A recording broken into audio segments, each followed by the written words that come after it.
6. Voy a leer del versículo 13 al versículo 15. Aleluya. Hechos capítulo 6, verso 13 al versículo 15. Y luego voy a saltar al capítulo 7. Esté atento ahí, al 7, verso 1 y 3. Dice así la palabra del Señor. Y pusieron testigos falsos que decían: este hombre no cesa de hablar palabras blasfemas contra este lugar santo y contra la ley. Pues le hemos oído decir que ese Jesús de Nazaret destruirá este lugar y cambiará las costumbres que nos dio Moisés. Entonces todos los que estaban sentados en el concilio, al fijar los ojos en él, vieron su rostro como el rostro de un ángel. Vamos hasta el capítulo 7, por favor. Capítulo 7, verso 1. El sumo sacerdote dijo entonces: ¿es esto así? Y él dijo: varones hermanos y padres, oíd. El Dios de la gloria apareció a nuestro padre Abraham estando en Mesopotamia, antes que morase en Harán, y le dijo: sal de tu tierra y de tu parentela y ven a la tierra que yo te mostraré. Vamos a dejar ahí la lectura, aunque es muy importante, desde ya le digo, para lograr entender a plenitud, a cabalidad del tema. Es necesario que usted lea el capítulo 6 y el capítulo 7 del libro de los Hechos. Eso va a lograr darle un panorama más claro de lo que el mensaje de hoy le va a ser expuesto. Quiero recordarle que en el tema pasado del día jueves hablamos de la vida de Esteban. ¿Quiénes recuerdan ese tema? Muy poquitos. Hablamos de la vida de Esteban. Y dijimos que Esteban era un hombre muy especial porque tenía características sobresalientes. La Biblia dice que era un hombre lleno de fe, era un hombre de buen testimonio, era un hombre de sabiduría, estaba lleno de fe y lleno del Espíritu Santo. Tenía una sabiduría pero tremenda en las cosas de Dios, y tenía el coraje para defender la verdad. Tantas características de Esteban lo hacía sobresalir entre todos los diáconos, que fueron los 7 diáconos que escogieron, y que Esteban estaba allí dentro de esos 7. Pero llegó el momento, después de haber defendido la fe, defendido la verdad contra aquellos que se levantaron contra Esteban, llegó el momento en que, como no pudieron, dice la Biblia, no pudieron resistir la sabiduría con que hablaba Esteban, entonces sobornaron a unos hombres para que hablaran mentiras de Esteban. Ese es el tema que vamos a ver hoy, porque tiene que ver con la defensa que Esteban hizo. Obviamente, los testigos falsos que ahora vemos, después de haber sido pagados, dice que empezaron a decir: nosotros lo hemos oído, de que menosprecia el lugar santo, es decir, menosprecia el templo, porque dice que ese Jesús que vino iba a destruir el templo. Y él también sigue hablando acerca de eso. Menosprecia el templo, menosprecia la ley, menosprecia a Moisés. Así que es digno de muerte. Pero cuando fijaron en él, el concilio fijó en él los ojos, dice que vieron el rostro de Esteban, lo vieron como el rostro de un ángel. ¿Cuántos dicen amén? ¿Qué habrán visto en Esteban, hermano? Seguramente al estilo de Moisés, que la Biblia dice que su rostro, el rostro de Moisés resplandecía tanto que no lo podían ni ver, dice. De esa manera, ahora Esteban está resplandeciendo su rostro, pero no solo se quedó ahí. Llegó el turno porque le dijeron, se fijaron los ojos en él y le dijeron: ¿es esto así? ¿Es esto así? ¿Tú has dicho acerca de esto del templo? ¿Tú has hablado acerca de Moisés? ¿Has dicho esto? ¿Es esto así? Y entonces Esteban empieza a dar una cátedra de lo que es la historia bíblica y comienza hablando del llamamiento que Dios le hizo a Abraham. Fíjese, habló de Abraham, después pasó a hablar de Jacob, de José, después habló de David. Bueno, hizo toda una cátedra. Pero ¿para qué explicó todo eso? En su defensa, Esteban les probó, en la Biblia, les probó por lo menos 3 cosas importantes que usted debe de saber. Número 1, acompáñeme por favor al libro de los Hechos en el capítulo 17, verso 24. Lo estaban acusando de que menospreciaba el templo. Para los judíos, hablar en contra del templo era algo grave, hermano, porque ellos consideraban el templo un lugar santo, un lugar intocable, un lugar donde Dios moraba. Pero miren lo que en el discurso Esteban les prueba y dice, Hechos capítulo 17, verso 24. ¿Lo tiene, hermano? Dice así: el Dios que hizo el mundo y todas las cosas que en él hay, siendo Señor del cielo y de la tierra, no habita en templos hechos por manos humanas. ¿Cuántos dicen amén? La grandeza de Dios, hermano, es tan inmensa que es imposible que un templo pueda contenerlo al Señor. Y entonces, a través de esa explicación, botó a tierra, hermano, lo que al ser humano a veces le parece santo y más importante. Fíjese, le botó a tierra, porque ellos sabían, bueno, hasta el día de hoy, hermano, el pueblo judío ha endiosado el templo.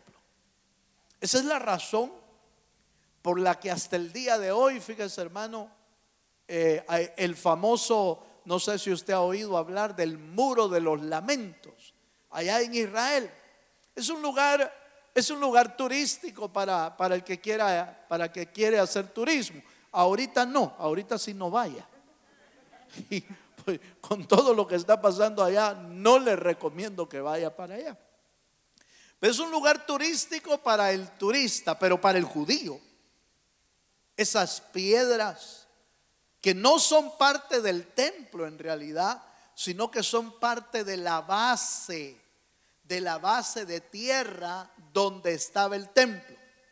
El famoso muro de los lamentos. Fíjense que yo no tenía idea de eso antes, hasta que pues tuve que estudiarlo un poco y entonces me percaté de esta realidad. El famoso muro de los lamentos no es parte del templo, es el muro de contención de la explanada donde estaba el templo. No sé si me estoy dando a entender. Cuando van a construir algo y el terreno es quebradizo, entonces un buen ingeniero, un buen arquitecto logra, hermano, aplanar el lugar, logra rellenar el lugar y volver el lugar plano. Y para eso es importante poner muros de contención para que el terreno no se lave o no se venga abajo. Ese es el muro de contención. Y arriba, ya en lo plano, entonces se puede construir con mayor facilidad. ¿Me estoy dando a entender, hermano? Entonces lo que usted y yo ahora vemos como el muro de los lamentos es el muro de contención de la explanada donde estaba antes el templo de Jerusalén. Que por cierto, para ser más claro ahora, lo que ahora está donde estaba el templo es otro templo, pero no es el templo de los judíos, sino el templo de la roca, una mezquita. Esa es la que está ahora donde el templo estaba. Bueno, después de haberle hablado todo eso, mi punto es que para el judío el templo era algo santo, donde Dios moraba.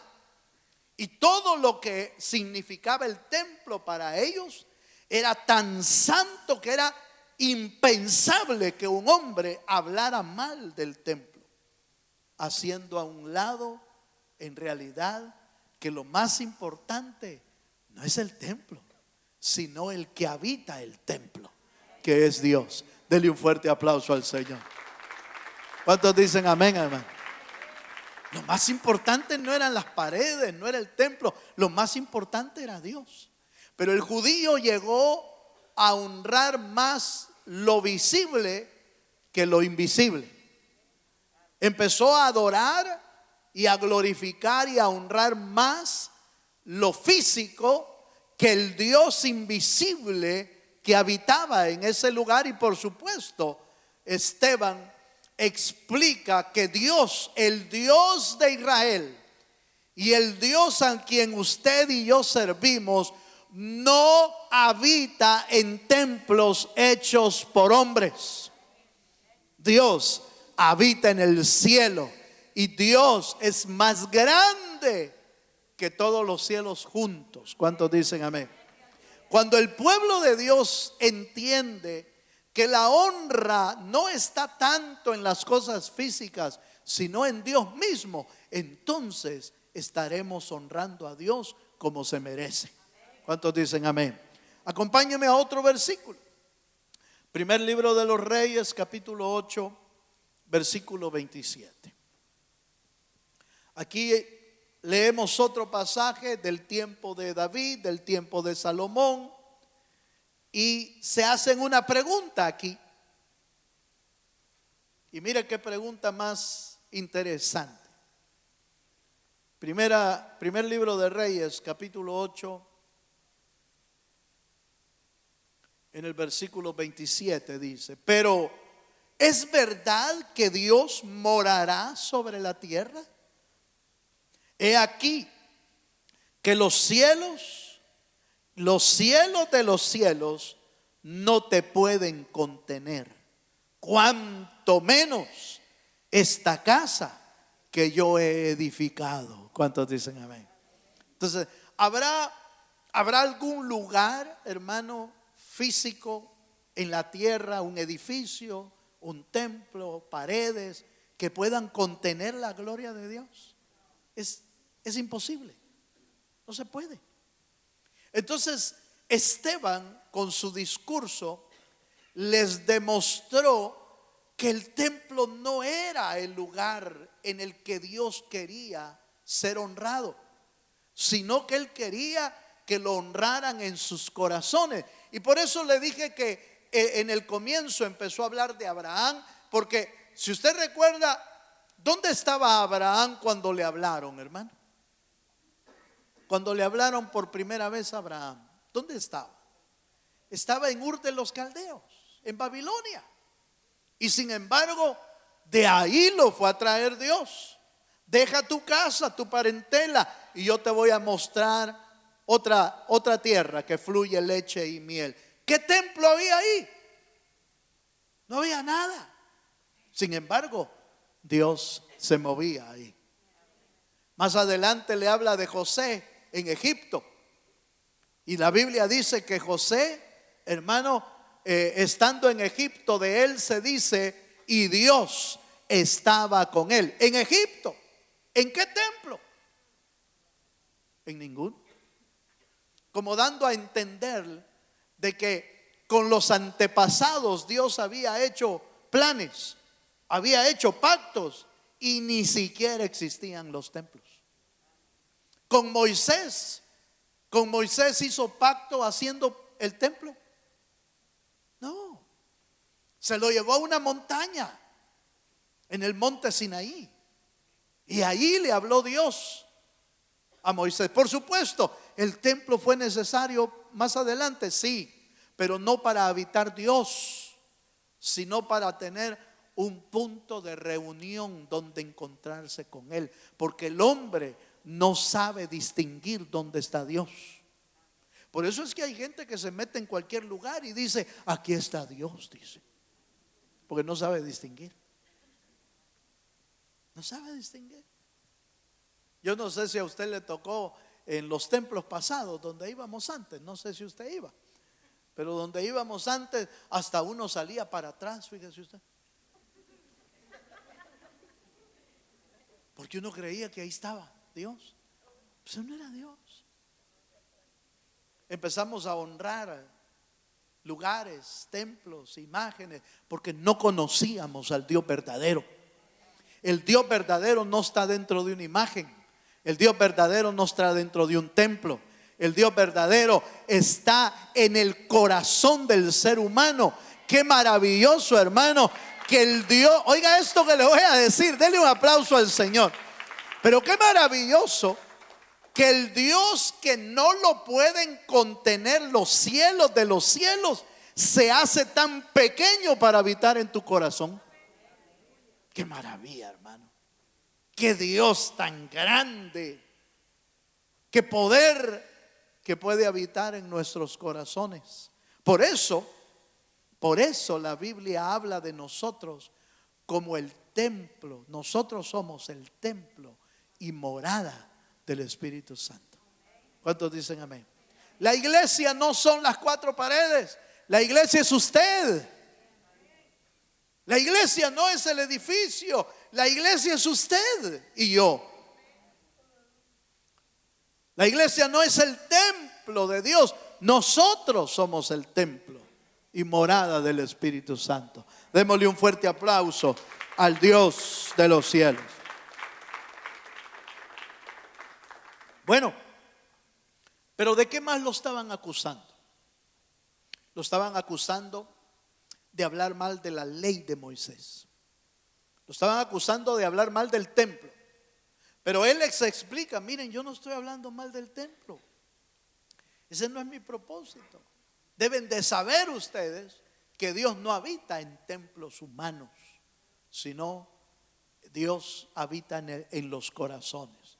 Pero lo estaban acusando de que habló mal de la ley de Moisés, de que estaba hablando mal de la ley de Moisés. Entonces les mostró en su discurso que la ley de Moisés señalaba a Cristo que iba a venir, que Cristo es mayor que Moisés todavía. Usted le dice a un judío hoy que hay alguien mayor que Moisés y prepárese para recibir algún su pescozón, iba a decir en El Salvador. Así dicen en El Salvador, un pescozón, un golpe pues, un golpe, una bofetada, un maltrato, un insulto, porque para ellos Moisés es la máxima expresión del judaísmo. Y Abraham también, por supuesto. Abraham por ser el padre en genealogía. Moisés porque es el que habló con Dios cara a cara y recibió la ley que ellos tratan de estudiar y de vivir. Pero resulta que Esteban les dijo, miren, yo no estoy hablando mal de Moisés, porque Moisés habló de otro que venía, que es mayor que Moisés. Leamos Hechos capítulo 7 verso 37. Aleluya. ¿Lo tiene, hermano? Hechos 7:37 dice, este Moisés, esto lo está diciendo Esteban en el texto. Este Moisés es el que dijo a los hijos de Israel: profeta os levantará el Señor vuestro Dios de entre vuestros hermanos, como a mí. Pero oiga la instrucción. A él, ¿qué dice, hermano? Oiréis. Le dice como a mí, porque Moisés había sido llamado de entre los hermanos. Así como a mí, Dios va a levantar, es el texto que estamos leyendo, Dios va a levantar un profeta de entre los hermanos. A él oiréis, como diciéndole, él es el que les va a venir a hablar después de mí. A él tienen que oírlo. Esa fue la razón por la que Juan el Bautista, si usted se recuerda, Juan el Bautista, cuando presentó al Señor Jesús, he aquí el Cordero de Dios que quita el pecado del mundo, lo presentó a él y lo presentó para que lo siguieran. Y Juan se hizo a un lado, pues, porque sabía que el que había llegado era mayor que él. Tan mayor era, fíjese, hermano, tan mayor era Jesús que Juan el Bautista, que Juan el Bautista mismo dijo: yo ni siquiera soy digno de desatar el calzado de sus pies, ni para eso soy digno. Si en realidad Juan el Bautista no quería ni bautizarlo, hermano, cuando lo vio venir, no lo quería ni bautizar. He aquí el Cordero de Dios que quita el pecado del mundo, a él oíd, a él seguidlo.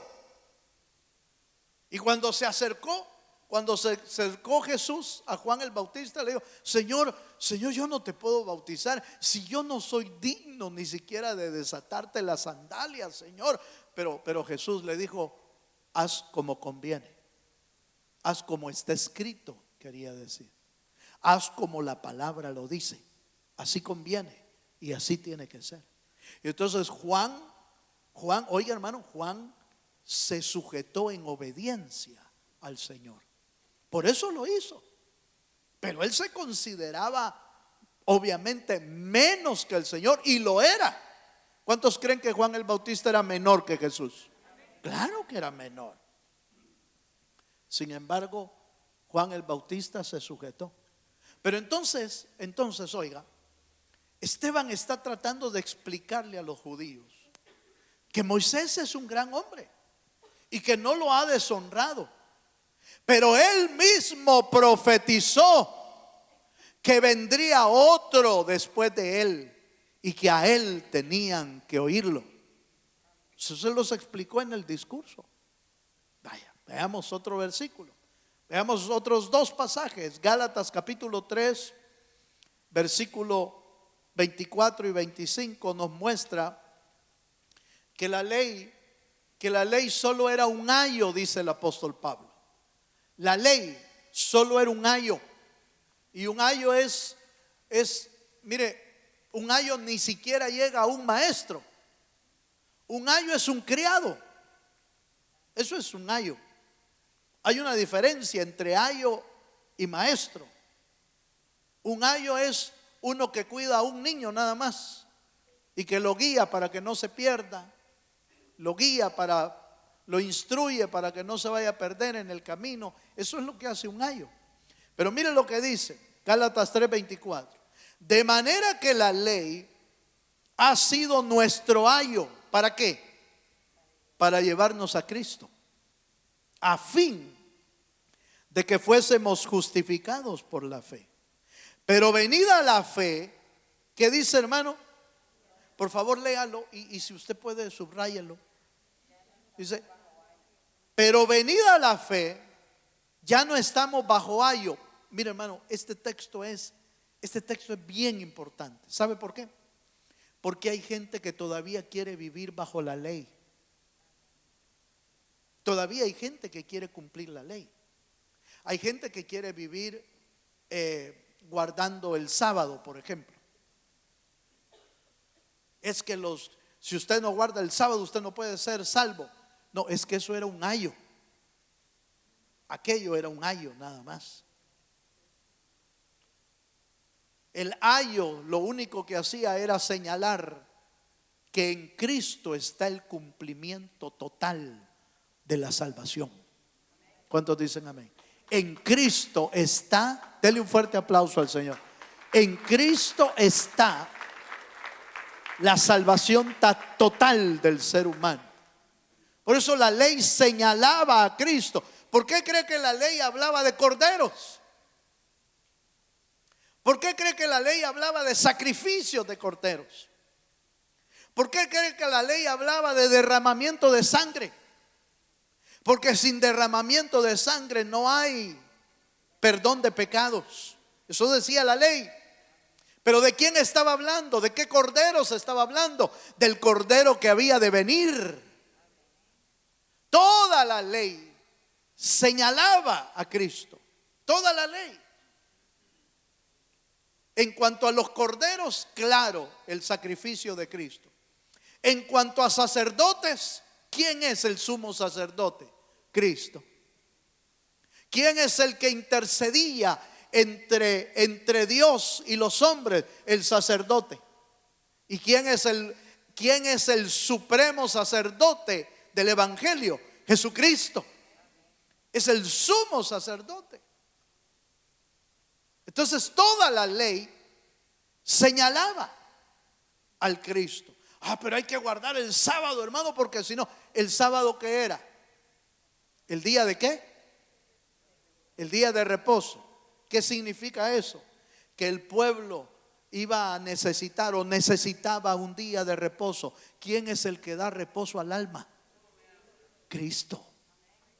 El sábado solo señalaba el día de reposo, pero solo señalaba al que había de venir con el verdadero reposo que usted y yo necesitamos, que es en Cristo Jesús.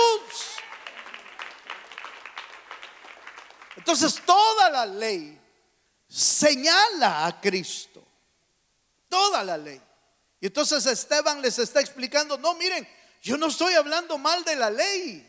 No estoy hablando mal de la ley hablando de Cristo. No, es que la ley señalaba a Cristo. La ley era solo un ayo. Aquí viene un punto importante que quiero dejarle bien claro.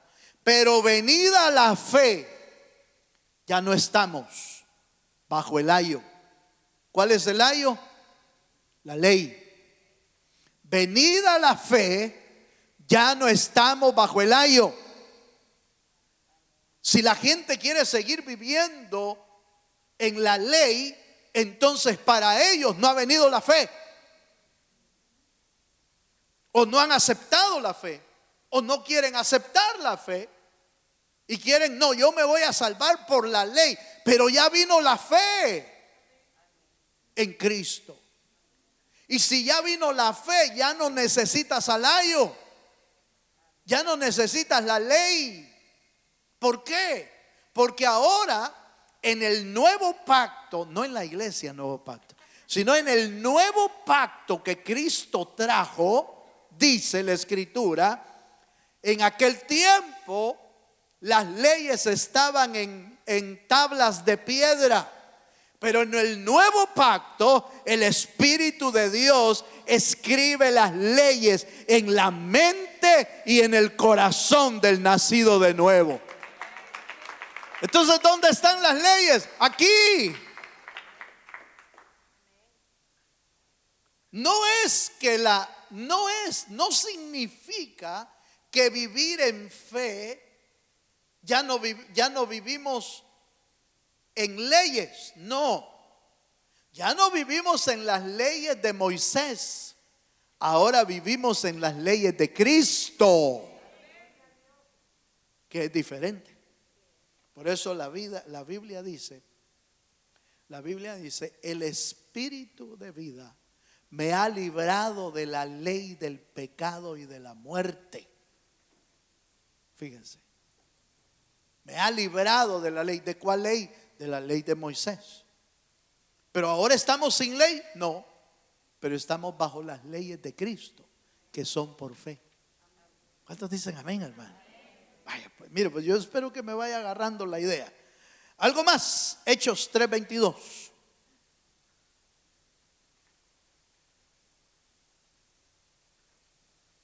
Hechos 3:22. Este se parece mucho a Hechos 7 que leímos antes, porque habla acerca del que había de venir después de Moisés, pero lo dice un poquito más claro, más claro. Y dice: porque Moisés dijo a los padres, oiga, este versículo es tremendo. Porque Moisés dijo a los padres: el Señor vuestro Dios os levantará profeta de entre vuestros hermanos como a mí. Pero oiga esta parte: a él oiréis en todas las cosas que os hable. A él lo oiréis. Como diciendo, ya no me oigan a mí. Ahora tienen que oírlo a él. Esa es la razón, mire hermano, es tremendo, pero esa es la razón por la que tuvieron que quitar de la escena. Tuvieron que quitar de escena a Juan el Bautista. Lo tuvieron que sacar. Porque si Juan el Bautista se queda con el calibre de liderazgo que tenía, con el calibre de palabra que tenía, como que hubieran habido dos a quien seguir. Pero entonces tuvieron que sacar a Juan el Bautista, porque ya había venido el que tenía que venir. ¿Cuántos dicen amén, hermano? Entonces lo tuvieron que sacar de escena a Juan. Pero Dios da testimonio de él. Jesús dio testimonio de él y dijo: de los nacidos de los nacidos de hombres, de los nacidos de hombres, no hay otro profeta más grande como Juan el Bautista. No existe. Jesús dio testimonio, pero lo tuvieron que sacar de escena, porque ya había venido el verdadero. ¿Sí me doy a entender, hermano? Si ya vino el verdadero, ¿para qué el Moisés? Por supuesto que sigue siendo un hombre de Dios. Y digo sigue siendo porque no está muerto, está vivo. ¿Usted cree que Moisés está vivo, hermano? Sí, claro que sí. Sí, se apareció en el tiempo de Jesús. Y dice que platicaban con Jesús Elías y ¿quién más? Elías y Moisés, en el tiempo de la transfiguración. Miles de años después que Moisés ya había partido, aparecen Moisés y Elías en el monte de la transfiguración y dice: y hablaban misterios. Eso quiere decir que estaban vivos, estaban conscientes de que ya no estaban en esta tierra, pero conscientes de que estaban vivos. Y les dieron la oportunidad, aunque sea en espíritu, les dieron la oportunidad de ver al Redentor y al Salvador del mundo operando aquí en la tierra, hermano. Les dieron ese, hermano, qué lindo, qué maravilla, hermano, de que les dieron esa oportunidad. ¿De dónde los trajeron? Miren, no me pregunte, ¿verdad? Pero los trajeron a los dos. A Elías y a Moisés los trajeron. Y se pusieron a hablar con el Cristo, dando testimonio de que el que cree en Dios, el que cree en Jesús, aunque esté muerto, ¿qué? ¿Usted cree que Moisés creía en Jesús? Sí, hermano, si él creía en los corderos. Él creía en los corderos. Moisés creyó en el cordero que estaba esperando. Bueno, pero ya me detuve mucho ahí en este punto. Segundo punto, entonces, la ley señala a Cristo. En el discurso, Esteban les demostró que la ley señala al Cristo que había de venir. Él no estaba hablando mal de Moisés, solo estaba señalando que Cristo iba a venir con las palabras que Moisés dijo. Tercero, ¿qué más les probó? Esta prueba es un poquito más complicada. Complicada porque es lo que detonó la muerte de Esteban. Usted recuerda que a Esteban lo apedrearon. Hasta ahorita lo habían logrado sobrellevar. Había hablado de la ley que señala al Cristo. Les había hablado que el templo no puede habitar Dios porque es demasiado grande, no habita en templos humanos. Pero lo que ahora les va a probar en el tercer punto, los hizo estallar a todo el concilio.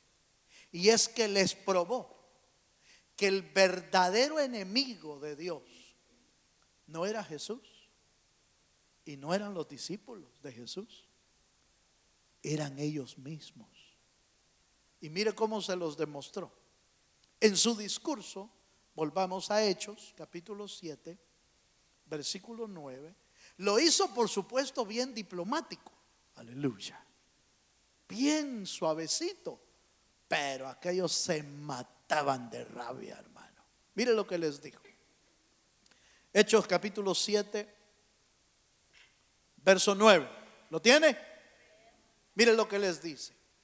Los patriarcas, movidos por envidia, vendieron a José para Egipto, pero Dios estaba con él. ¿Usted recuerda esta historia?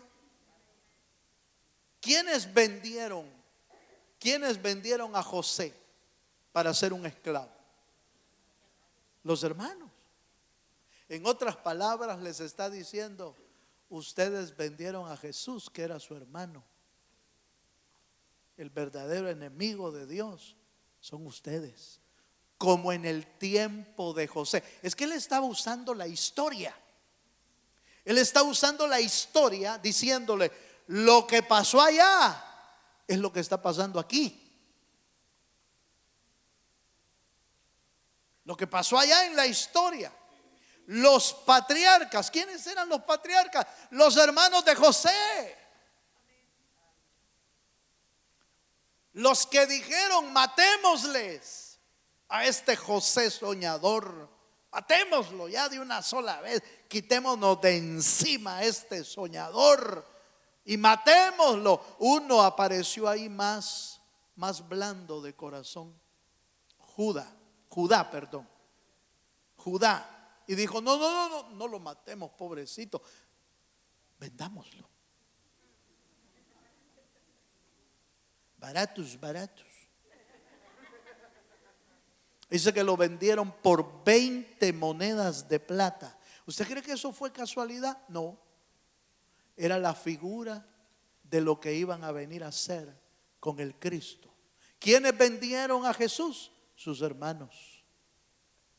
¿Quién vendió por monedas? Su hermano llamado Judas. Pero allá fue Judá. ¿Qué casualidad, no le parece? No es casualidad. Es que estaba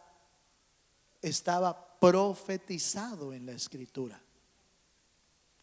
Judá y Judas es exactamente el mismo nombre. Quiere decir alabanza. Aleluya. Judá es en hebreo, Judas es en griego, pero es la misma palabra. Como usted encuentra Josué o Yeshua en el Antiguo Testamento, pero en el griego quiere decir Jesús. Es el mismo nombre. Josué y Jesús es el mismo nombre. Quiere decir: Él salvará a su pueblo. Eso quiere decir Jesús. Y eso quiere decir Josué. El mismo nombre. Entonces no es casualidad. Entonces Esteban les está probando. Aquí los enemigos son los que vendieron a Jesús. Y entonces se los prueba con José. Los patriarcas, sus hermanos, fueron los que lo vendieron. Pero les sigue diciendo: Ahora vaya al 7:23. 7 capítulo 23.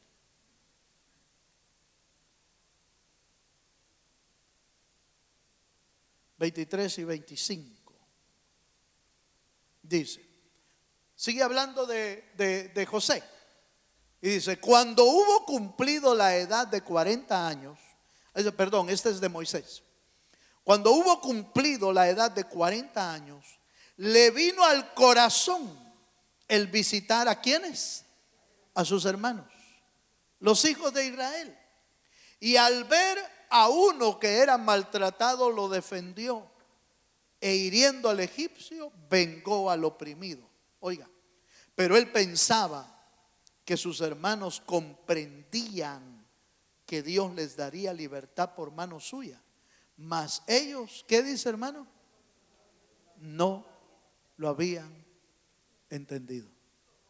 Ahora usó a Moisés como ejemplo y les dice, como en el tiempo de Moisés, que Moisés apareció para darles libertad, pero sus hermanos no lo habían entendido. ¿De quiénes está hablando? De ellos. Y solo que ahora les está diciendo, con José lo vendieron, a Moisés no lo entendieron. Y por eso la escritura en el Nuevo Testamento dice, a los suyos vino, pero los suyos no lo recibieron. Por eso Jesús exclamó desde el monte donde vio a Israel, oh Israel, cuántas veces he querido reunirte como la gallina reúne a sus polluelos, pero no quisiste, porque no entendió el día de su visitación. ¿Qué les está diciendo Esteban a los del concilio? Vino su Salvador y ustedes no lo entendieron. Mire, ya lleva dos ejemplos. El de José, vino su libertador y ustedes lo vendieron. Vino su Salvador y ustedes no lo entendieron. Pero usa un tercer ejemplo para mostrar realmente quiénes son los que se oponen. Y usa un tercero, y con este voy a terminar. Hechos 7, 51 y 52. Ahora está, hermano Esteban, haciendo el cierre de su discurso. Y miren lo que les dice. ¿Lo tiene, hermano?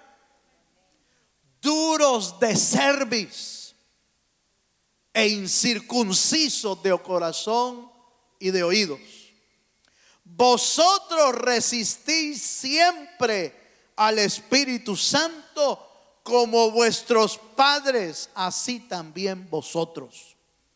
¿A cuál de los profetas no persiguieron vuestros padres y mataron a los que anunciaron de antemano la venida del justo, de quien vosotros ahora habéis sido entregadores? ¿Y qué, hermano?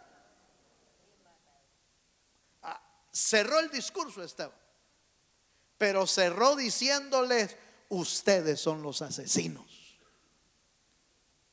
Ustedes son los que han matado al Salvador del mundo. Ustedes, porque a él lo están acusando de que él era un enemigo del judaísmo, un enemigo de la fe judaica, un enemigo del templo, un enemigo de Moisés.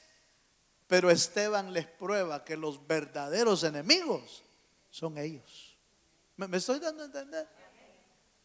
Por supuesto, eso le costó la vida a Esteban. Porque cuando oyeron eso, después usted lo sigue leyendo. Después dice que les crujían los dientes a los judíos, hermano, al concilio. Y resolvieron matar a Esteban. Decir la verdad a veces te cuesta, hermano. Te cuesta la muerte. Haga conmigo así. Decir la verdad te hace caer mal a veces. Aleluya. Decir la verdad no te va a hacer popular. No, pero no estoy hablando de decir la verdad como muchos lo hacen. Es que yo no tengo pelos en la lengua. No, no, eso es ser mal hablado. Eso es ser mal hablado. Hay gente que cree que eso es la verdad. Es que yo le digo un par de cuentazos. No, no, eso es ser mal hablado y ser imprudente. No, cuando te estoy hablando de decir la verdad, te estoy hablando de la verdad de Dios. No tu verdad. No, la verdad de Dios, tal y como está escrito. Y Esteban les acaba de probar que lo que les está diciendo está en la Biblia. Les acaba de hablar de José y su venta. Les acaba de hablar de Moisés y que no lo habían entendido. Les acaba de hablar de los profetas. ¿A cuál de los profetas no persiguieron vuestros padres?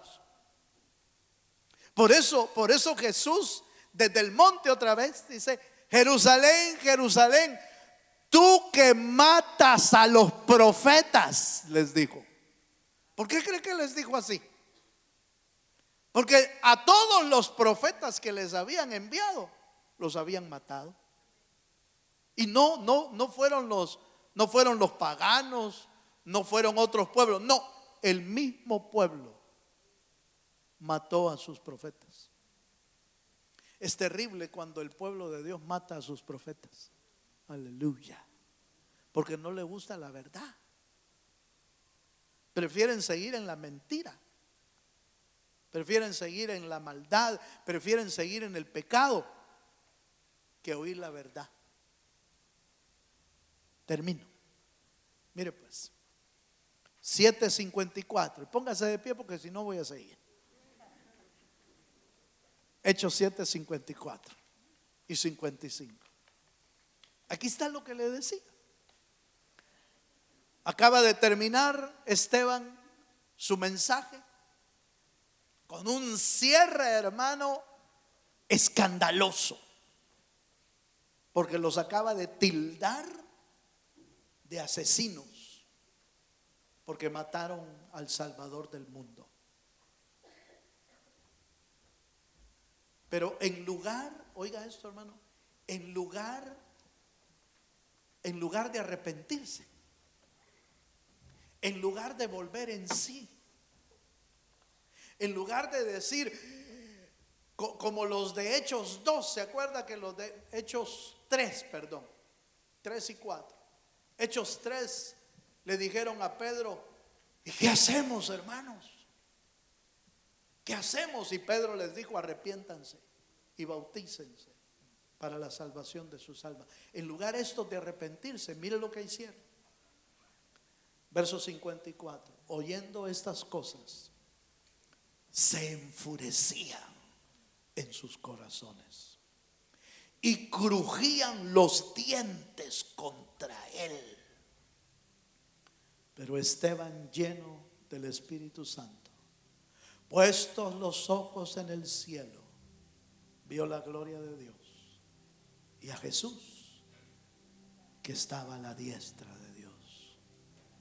Miró hacia arriba Esteban y vio a su Salvador. Al que vio morir, lo vio en el cielo. Hermano, después de eso lo apedrearon y lo mataron, como a todos los profetas. ¿Por qué le permitió Dios ver a Jesús allá arriba? Como parte, déjeme pensar, como un regalo antes de partir de la tierra, porque se había esforzado en defender la verdad. Y a los que defienden la verdad, Dios les abre el cielo.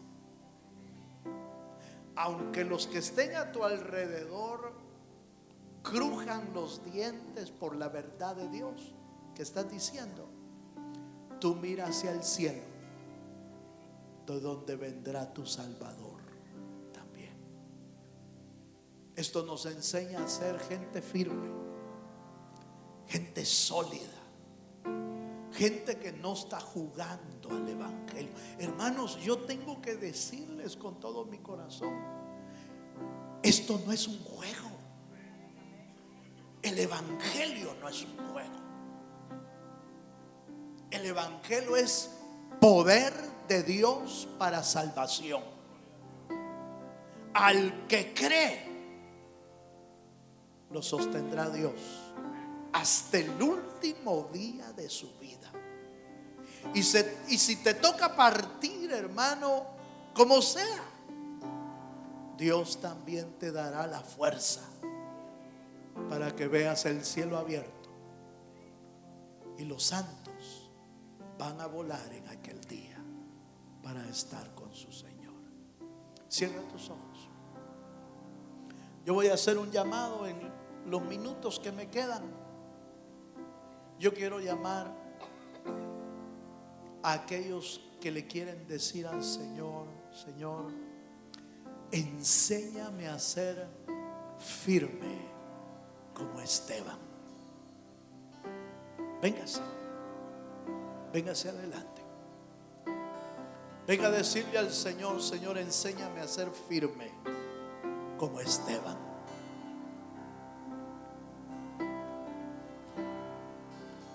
Le crujían los dientes a los que oían, pero Esteban, lleno del Espíritu Santo, vio el cielo abierto. ¿Quieres ver el cielo abierto? Hoy es tiempo de afirmar tus pasos. Hoy es tiempo de afirmarte en Dios. Hoy es tiempo de pararte firme. No juegues con el evangelio. No juegues con el cristianismo. No juegues a tener cultos o servicios. No juegues con Dios. No juegues con su palabra. No juegues con las cosas de Dios. Mantente firme. Permanece en Dios y Él te sostendrá en el día de la prueba. Mi Dios te sostendrá. Aleluya. Hoy es un buen tiempo. Es un buen tiempo para afirmar nuestro corazón. Con todo lo que estamos viendo alrededor, desastres, climas extremos, escasez, usted y yo necesitaremos mantenernos firmes en Dios, en lo que hemos creído de nuestro Salvador. Escudriñe las Escrituras. Conozca cada día más a Dios. Conozca cada día a Jesús.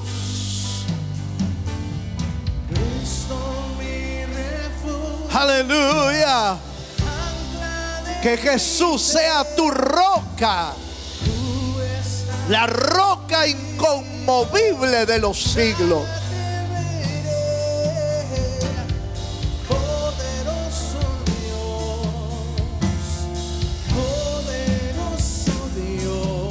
Allá en las sillas, levanta tus manos.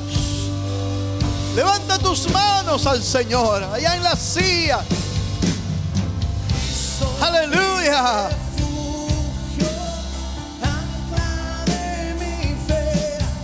Oh sí, Señor.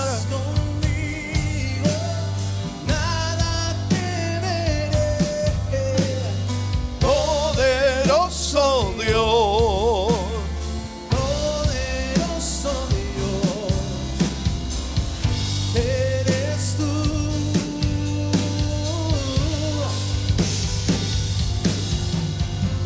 Cristo mi refugio. Oh, tú eres el ancla de nuestra fe, Señor.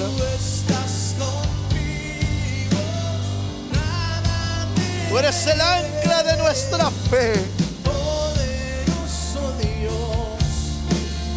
poderoso Dios,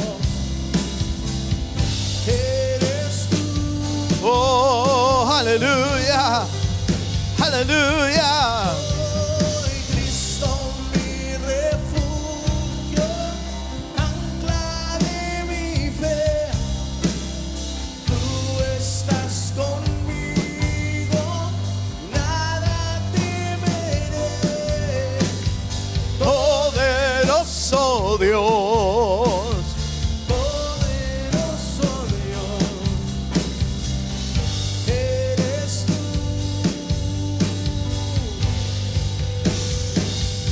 Oh, Cristo, mi refugio, ancla de mi fe. Tú estás conmigo, nada Oh, nada temeremos, Señor.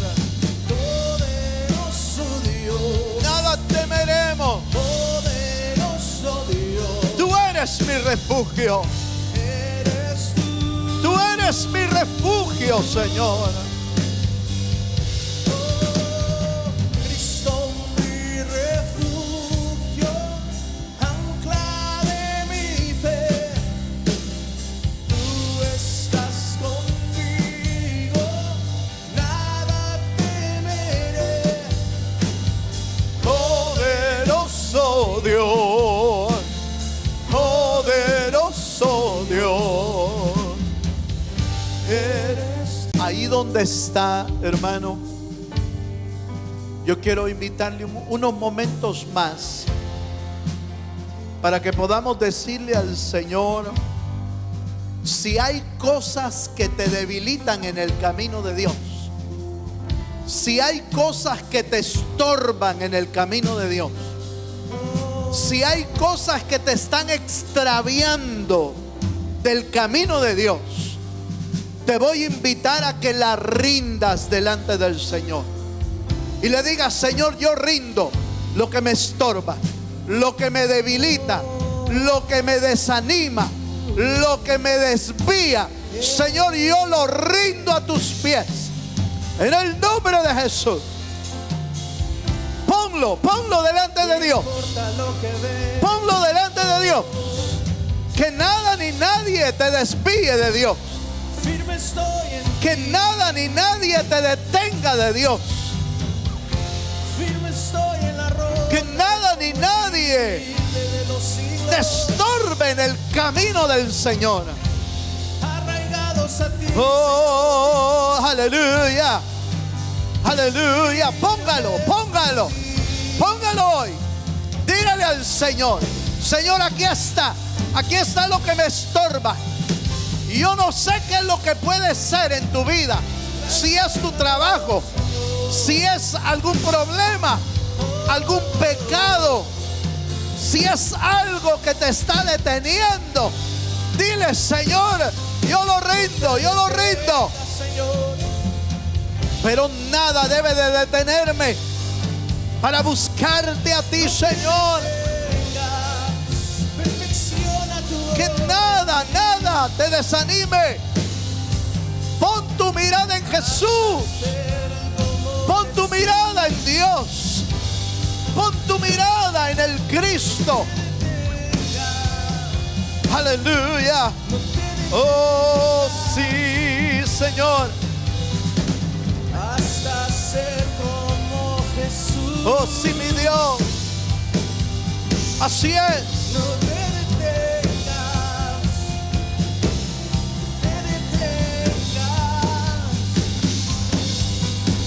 hasta ser como Jesús. Eso es. Quiebra, Señor. Quiebra lo que estorba. Quiebra lo que detiene. Quítalo de en medio, Señor. Quita lo que nos está deteniendo. Queremos ser firmes. Queremos ser firmes. Firmes en Cristo. Aleluya.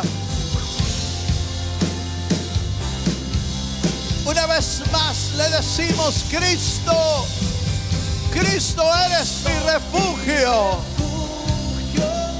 Ancla de Aleluya. Tú estás conmigo, nada temeré.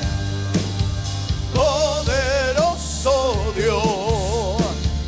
Poderoso Dios, Eres tú.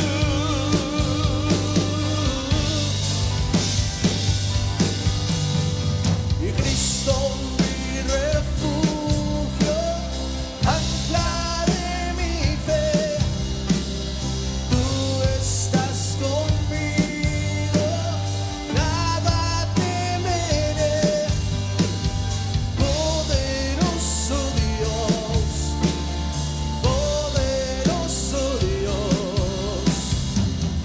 eres tú. Una última vez, digámosle al Señor.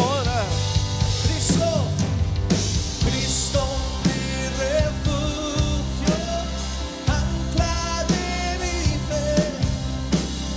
Tú estás conmigo, nada temeré. Poderoso Dios,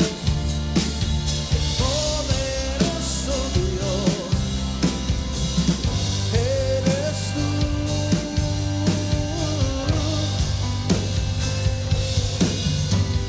Cristo mi refugio, ancla de mi fe. Tú estás conmigo, nada temeré. Poderoso Dios,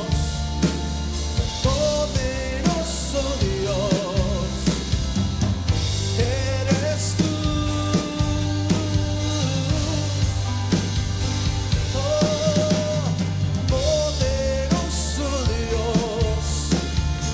Poderoso Dios, eres tú. Padre, gracias te damos esta noche. Gracias por tu presencia, por tu palabra. Escribe tu palabra en las telas del corazón, Señor. En el nombre poderoso de Jesús, nuestro Señor y nuestro Salvador. A Él sea la gloria, la honra por los siglos de los siglos. Amén y amén. Le damos un fuerte aplauso al Señor. ¡Esto será grandioso! ¡Wow! ¡Será fabuloso! Por fin tenemos nuestro propio edificio de niños. Aquí podremos alabar a nuestro Dios, aprender más de Jesús y jugar con nuestros amigos y hermanos en Cristo. I am so excited. Thank you, God. Nuevo Pacto Houston se alegra en presentar su proyecto Crece, un proyecto de recaudación de fondos para nuestro edificio de niños, una nueva casa para Club Saeta. Muchos niños y familias de esta ciudad podrán conocer a Jesús. ¡Pero es más grande que eso! Este nuevo edificio también será la casa de Nuevo Pacto Christian Academy, una visión de Dios para nuestros niños y comunidad. Sí, este edificio será Nuevo Pacto Christian Academy, una escuela cristiana privada para nuestra comunidad. ¡Wow! Los planes de Dios son muy grandes. Tenemos mucho por hacer. Nuevo Pacto Christian Academy tiene como misión brindar un alto rango de educación académica basada en principios bíblicos, a fin de preparar líderes valientes en su fe que marquen la diferencia y modelen el liderazgo de Cristo que cambia el mundo. ¿Quieres ayudarnos a ser parte de este gran proyecto? Ayúdanos a crecer en fe. Ayúdanos a crecer en sabiduría. Ayúdanos a crecer en amor. ¡Únete a nuestro proyecto Crece! Visita nuevopactohouston.com y haz clic en Crece para hacer tu donación.